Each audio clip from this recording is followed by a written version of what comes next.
Hello, everyone, and welcome back to the Mad Science Lab on the Fantasy Football Universe. I am Aaron St. Dennis, and I had to take a second there to go through. I've been on so many of these, I had to take a second to remember which podcast I was on, which is a real problem because it's my fucking show, so I should remember. But as I said, I am the host, Aaron St. Dennis, at FF Mad Scientist, joined today by Kyle Senra at Senra Says. Welcome, Kyle. How's it going? Hey, Aaron, doing great. Glad we could finally podcast together.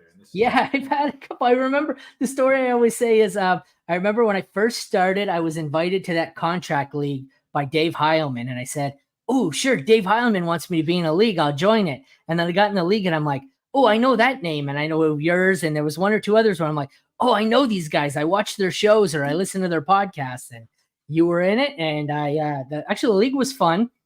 Year one, I took over a team that was in relegation. So despite the fact that I managed pretty well for a rookie in a contract league, I didn't get to participate in the playoffs because the team I took was gutted in relegation. But it's a fun league. It ended, and it's funny because I don't think, because the league ended so quickly, I don't think I've really got the podcast with too many of the people in there. So it's nice to finally have you on here. You want to take a second, kind of promote yourself, tell everyone where they can find you? For sure. Thank you for that. There was Christian Williams from the Devi Royale.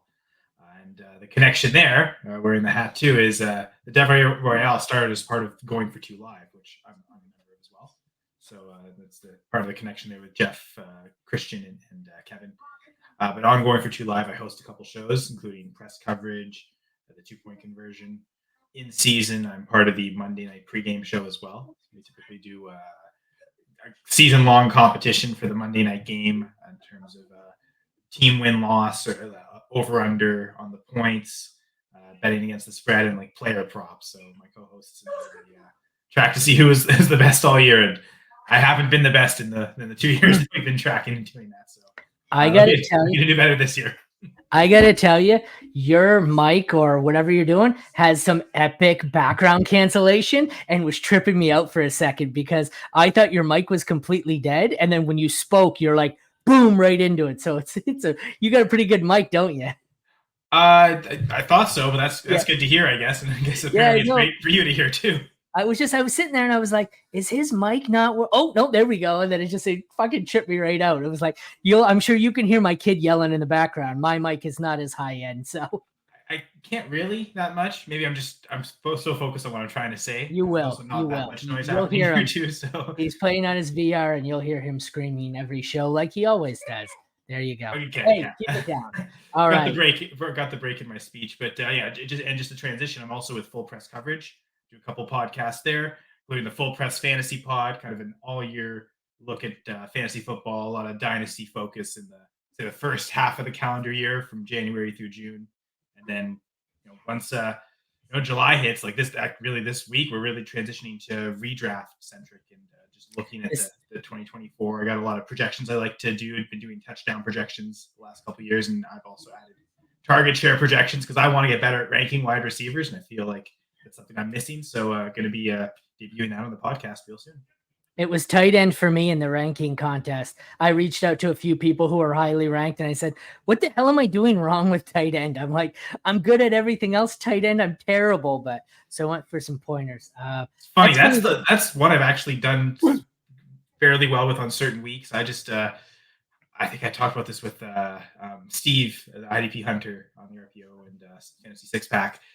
It's just targets. I just go through whatever target share or just flat targets, and like that's where you start the rankings with, and then you can for matchups kind of flip. But that's really what I use as the baseline there. So I've got now this as a receiver. I'm looking week to week rankings, but also season long rankings. So really gonna incorporate that. All right. Well, I guess we can get into it. That's always the most informative part of the show for me, where I let the guests tell everyone where they go or where they work. When I first started, I used to introduce them myself. And then I'd say, oh, well, he works at Fantasy Pros. And then he'd be like, well, I also work here, here, and here. It's funny because there's so many companies and so many podcasts that it's like, you come on here and it's like, oh, I knew Going for Two. And then you tell me 4 others. And like, I didn't even know you wrote or made content there. So you learn something new every day. So, all right, let's get into it. We have the 2024 Green Bay Packers. Starting quarterback situation, anyways, is pretty settled. After years of sitting behind Rodgers, we have Jordan Love, who finished as QB5 last year, currently going as QB8 in ADP, 10th in ECR. Backups are Michael Pratt from Tulane, who I really liked in this draft class. Don't love this landing spot. I was hoping he was going to go somewhere with a shot to start outside of an injury. And Sean Clifford out of Penn State, who I did not like. What are your thoughts here on the quarterback room overall? There's so many people who didn't like Sean Clifford. The backup is the real battle here because as you mentioned, Jordan Love is entrenched as the starter. I thought he had a spectacular year last year, much better than I was expecting.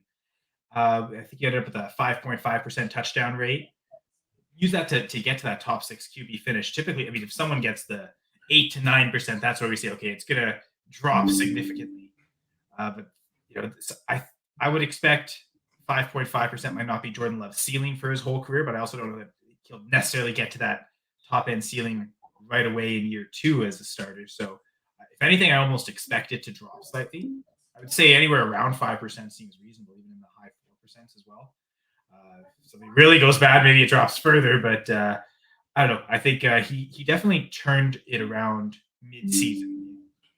The stats somewhat bear it out. He had some good fantasy finishes early in the season, but it also seemed like they were playing some really bad defenses, and he was just able to exploit it. I think week 1 when he burst on the scene against the Bears, that was the first stretch of the season. The Bears were probably the worst defense in the NFL, and then Eberflus actually made a good decision, got rid of the defensive coordinator, took over the defense himself, and it turned it around. But they were facing matchups like that. The Falcons' defense wasn't very strong early in the season. There was the big game against the Saints where they came back out of nowhere, but it seemed like it was just okay. Guys were getting wide open. He was taking advantage. It was really that later winning streak at the end of the year where it seemed like he was throwing into tight windows and he was throwing guys open and he was making the plays. And I think if that thing is clicked, I think what we saw last year is for real. So I don't think I'm expecting 30 touchdowns. Doing touchdown projections, like I mentioned. I haven't done every team yet, but the Packers were one of the first ones I did.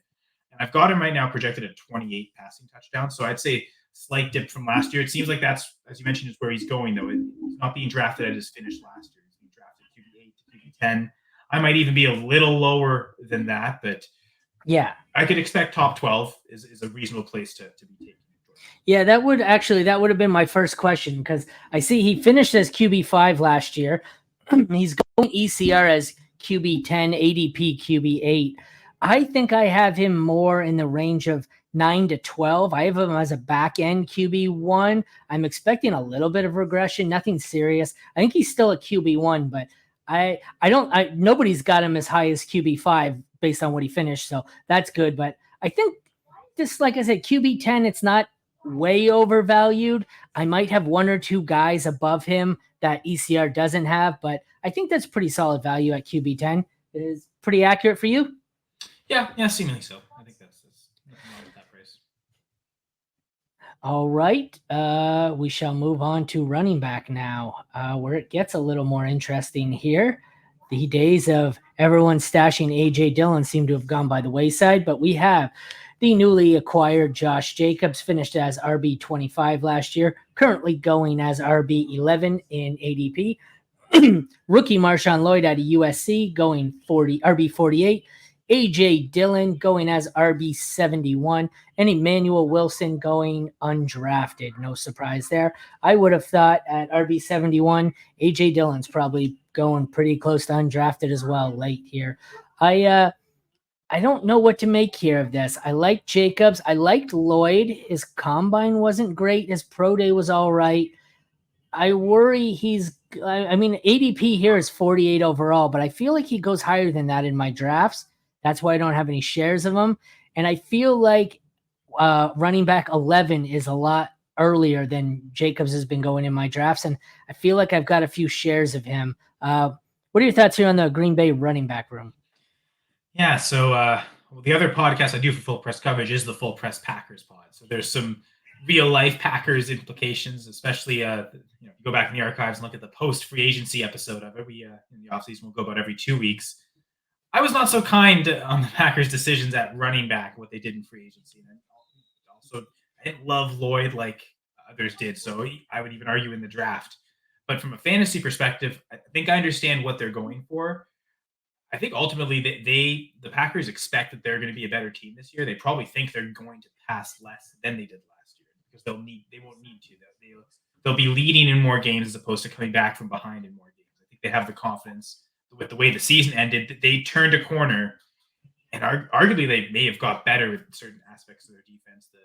For IDP fans, the Xavier McKinney signing away from the Giants, that I think will pay dividends. So I could see why they want to move away from Aaron Jones and go to Josh Jacobs if they think this is a guy that can absorb 300 carries. And maybe they're planning to finally give one guy that. And yeah, I guess for redraft, I'm a little surprised Lloyd is going before Dillon, especially that significantly early. I think of when AJ Dillon first came on, he was a second round pick, and yet that first year he barely touched the ball with Aaron Jones and Jamal Williams still there. And I think it was a Williams injury or a Jones injury were the only ways he was actually getting on the field.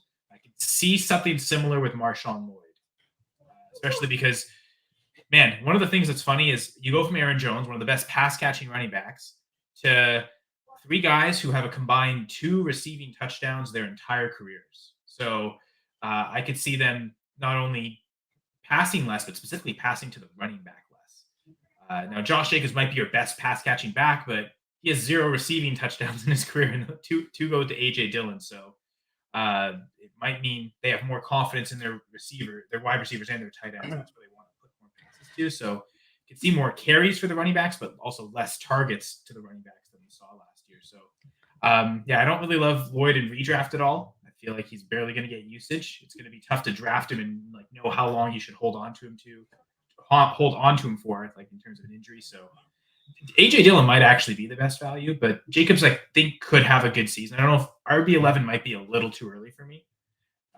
I think so on the full press Packers spot, one of the things we debated is I think the Packers are going to have a lot more rushing touchdowns this year, which is why I'm also expecting Love to drop below 30 passing touchdowns.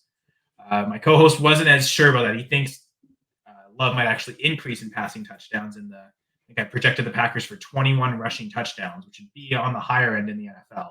He thinks that'll be below 20, and we're about equal on total touchdowns, just the distribution. So, like I said, I think Jacobs' price is fine. Dillon's price is great, but you're taking him so late that it's almost irrelevant to your team makeup. Last thing here on the running backs for redraft purposes. Do you prefer Jacobs or would you have rather they kept Jones? I think for fantasy, it doesn't really matter. I think that role, whoever was going to be the lead back on the Packers, and I mean, Jones went to a good spot. So ultimately, like for both of them, like I think it's good landing spots. They're good offenses. For Jacobs, it's probably even a plus moving away from Vegas to Packers. Might be an offense that scores more overall. It's more real life NFL. I'd prefer to have Aaron Jones on the Packers than Josh Jacobs.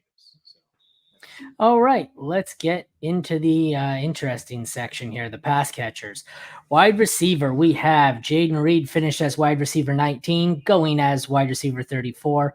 Christian Watson next, Romeo Doubs, Dontavian Wicks, Bo Melton, Malik Heath, and Samari Toure. I have a lot of Jaden Reed here. I typically tend to fade Christian Watson because of the injuries. And I don't think I have all that much of Dobbs and Wicks, but I have probably a few late round dart throws. What's your preferred redraft target here relative to their cost in the Packers wide receiver room? Yeah, I think I might argue Reed and Watson are both slightly overpriced, but it's not horrible. So that kind of by process of elimination, I would say it's Romeo Doubs because anyone below him, I think, is going to have a hard time getting on the field. Outside of an injury, of course, and that'll be kind of the big factor. But what we saw was when Doubs, Watson, and Reed were all healthy, they were dominating the snaps. Like they were going to go to those three. They weren't really rotating Dontavian Wicks in until Christian Watson was hurt. So I know Wicks is kind of, I hear him talked about on a ton of podcasts as kind of a favorite. I will say there's a lot of good metrics out there, but one of the metrics I'm not as keen on, a lot of people seem to be, is the per route run numbers. I think they miss the context of you still want the guys running the most routes, though, regardless of. And so I think Wicks is maybe the poster child for that because he's the best per route numbers, yards wise, out of the top 4. better than certainly Dubs, but also Watson and Reed. But those guys are just going to play so much more in the field and see so many more targets that I'd easily much rather have Romeo Dubs, especially over Dontavian Wicks. And I could see some people, them being drafted fairly close together. What was the disparity of their ADP? Not very much, like maybe a round difference. Yeah, 34 to 41. And that's why I've always had Reed, because I don't ever think Watson stays healthy. I think they're both good players, but I'd rather pay up the extra round here and get Reed, which is normally not my strategy. Normally I'm all for just get the cheaper of the two, but this one, the cheaper of the two is cheaper because he's never healthy, and that scares the hell out of me. So, well, I look at last year's target share. They're all pretty close, and I'm counting target share just in the games they played, not target share over the course of the whole season. Because actually, Romeo Dubs led the Packers in total targets last year, but their target share went healthy. We're all within 0.5% of each other. Reed at 17.1, Watson at 17, Dubs at 16.6, and I think those top two will especially stretch out. I could see Reed in his second year jumping into the 18, maybe even 19%. Watson probably being around there too. I can see Dubs regressing slightly below, closer to his 15.4% of his rookie season. But ultimately, I think those three are going to be so much better than everyone else that, yeah, between those three, I'd love to go for the cheapest and get Dubs. But yeah, if I had to pick one, even regardless of ADP, I think there's a reason Reed is going first. The Matt LaFleur offense, dating back to when he first got there with Aaron Rodgers, they've always prioritized the slot receiver as we're going to design so much of the first read offense around the slot receiver. And that's why they played Devontae Adams in the slot so much, because it was the perfect mix of what LaFleur wanted to do, prioritize the slot receiver, and Rodgers wanted to do, which is hyper target Devontae Adams. So they agreed perfectly upon that. It seems like Love and LaFleur's vision of the offense is going to revolve around Jaden Reed in that role. So yeah, I think there's a reason he is going that high. It might be a little high. I have him, again, in the touchdown projection slightly less than last year. Actually, 9 touchdowns. I think he had 10 last year. So it's actually pretty close. yeah. But yeah, I think maybe what we saw last year, he might get more targets and more yards specifically. But again, with Jacobs being there, I could see him just taking away touchdowns from the whole passing offense in general. All righty, let's close out the roster preview here with the tight end position. There are two that matter. Luke Musgrave finished as tight end 35, going as tight end 18. Tucker Kraft finished as tight end 28 because Musgrave missed a lot of time, going as tight end 33. I know everyone, I see everyone seems to be targeting Kraft over Musgrave. I grossly prefer Musgrave. What are your thoughts? It's funny because that was my strategy last year in rookie drafts. I didn't get any Musgrave because I felt sometimes a 2-round disparity or even the fact that Kraft would go undrafted in some rookie drafts. I felt that's where I'd want to invest because they're both rookies we don't know. But then what do we see as the rookie seasons went? It's Kraft really didn't start seeing targets until Musgrave got hurt. It's same thing with Dontavian Wicks. Yes, like Wicks and Kraft, once they got in the field, they showed they were good. But the team clearly sent us the message of no, they've got their hierarchy of how it's going to go. So yeah, last year's target share when they were healthy, Musgrave is at 12.4%, almost double Kraft, 6.9%. So it's a nice little bit of distance there between the two. And the reason Kraft gets docked so much is because he played all 17 games. So that counts his time when he was behind Musgrave. So it is kind of representative of what a full season looks like for Kraft. Whereas Musgrave, that 12.4% is also just counting what he did. I'll be honest, I'm not as keen about taking both because even though again, they showed Musgrave clearly ahead of Kraft. That's how they drafted him, second-round pick relative to third-round pick. They clearly prioritized Musgrave first. There's also Kraft's eating into enough playing time for Musgrave. But I also think the tight ends, whoever it is, still aren't drawing as many targets as the 3 main wide receivers, which is why I prefer to get Dubs or, like you said, Reed. Those would be the 2 targets I want of the main pass catchers. A, because I think Reed is going to lead the team in targets.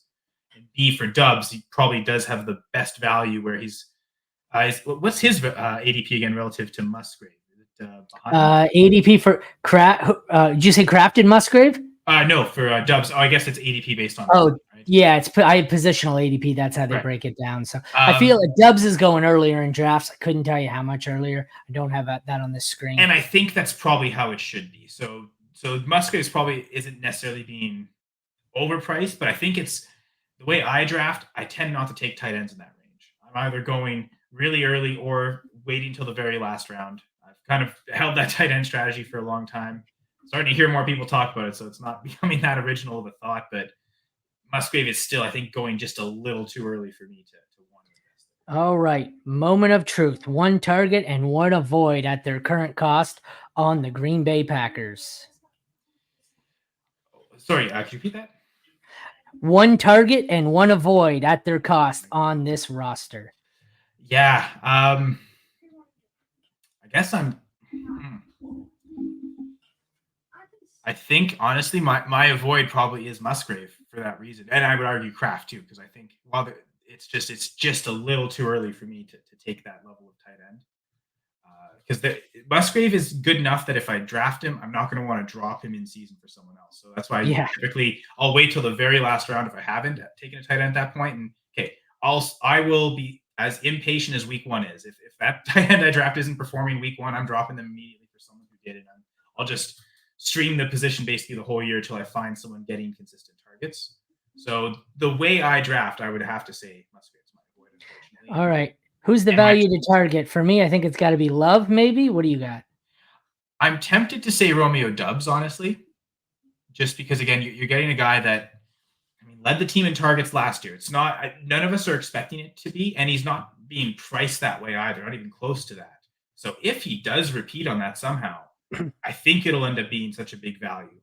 And even if he doesn't lead the team in targets, I think he'll still be close enough to Watson and Reed that even as a third target on a team, he'll be better than some teams' number two target, most teams' number two target, some teams' number one target, depending on how poor the quarterback is. So I'll go Romeo Doubs.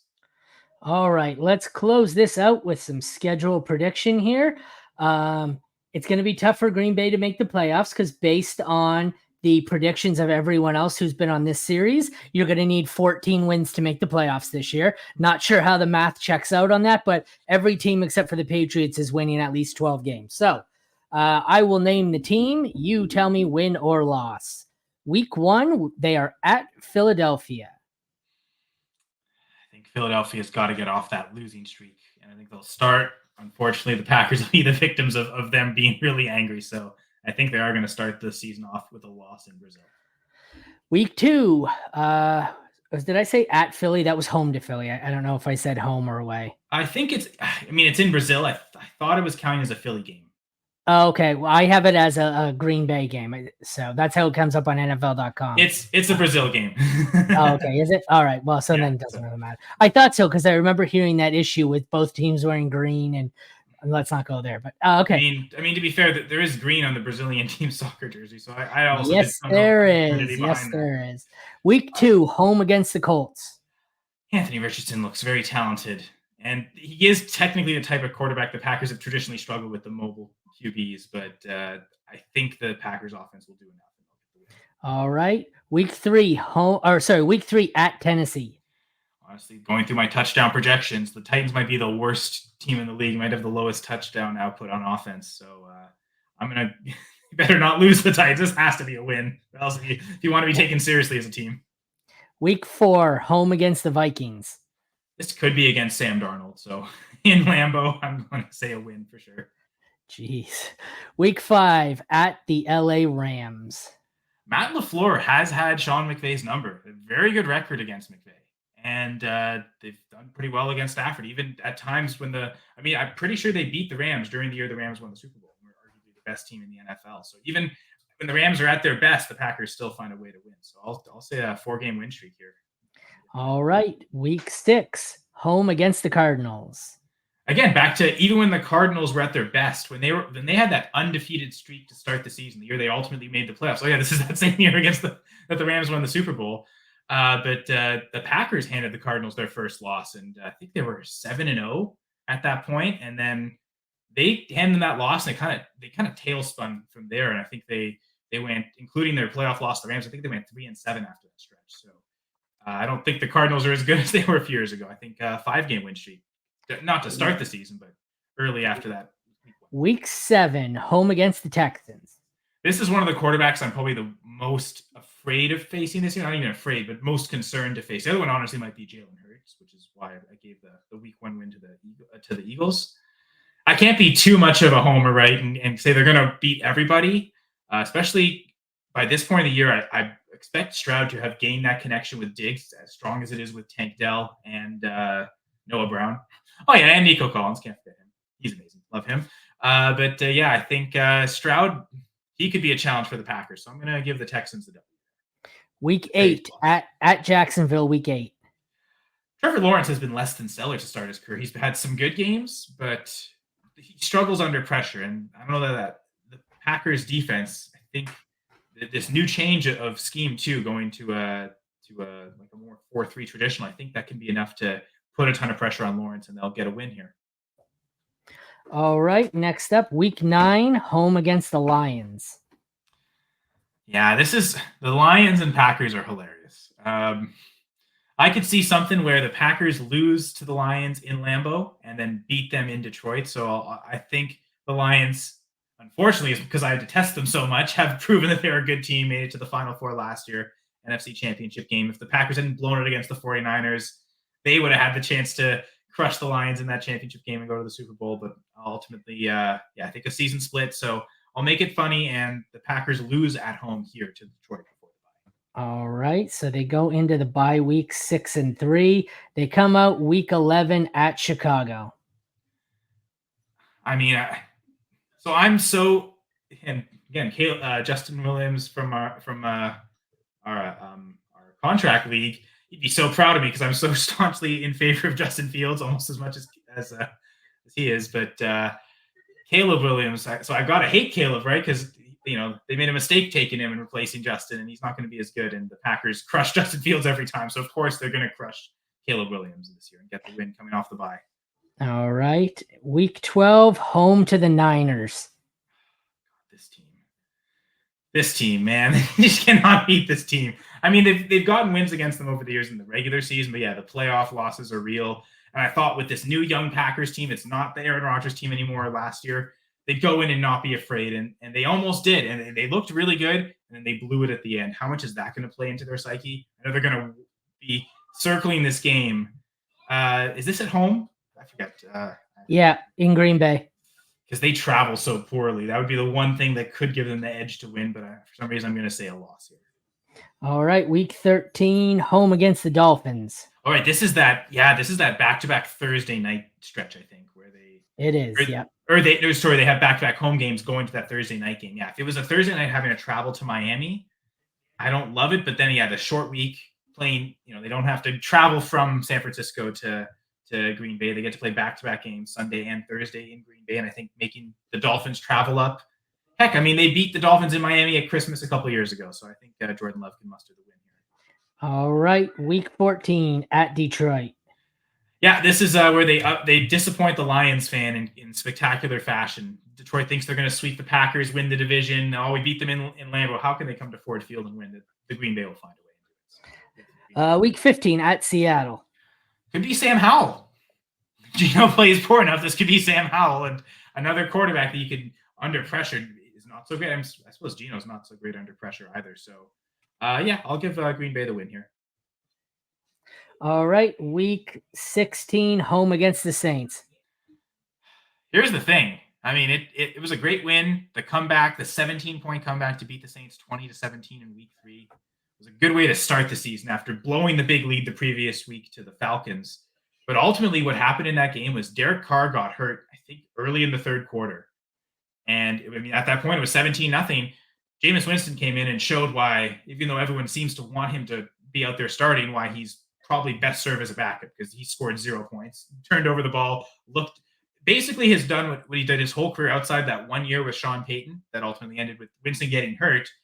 He's just made mistakes, and allowed the Packers to get back into it. Assuming Derek Carr plays, and not only plays, but stays healthy through this game, I could actually see the Saints win.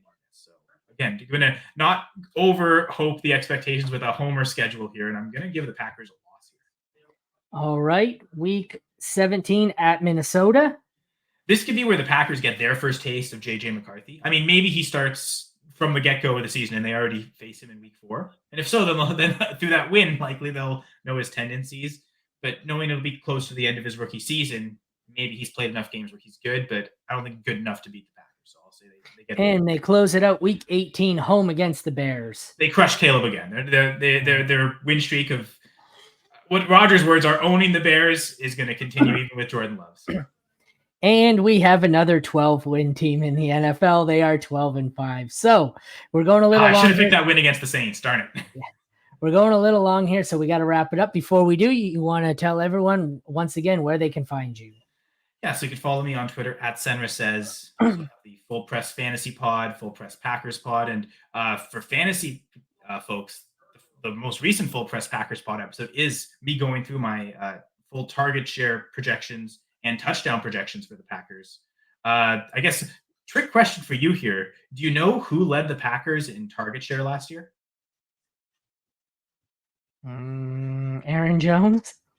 No, but you know what? Yeah, the running back target share was almost as much as Romeo Doubs. I think it was 16.2% for the total running back. So it's not just Aaron Jones, but then Doubs up there. But because I'm counting just the games they played, it's actually Bo Melton.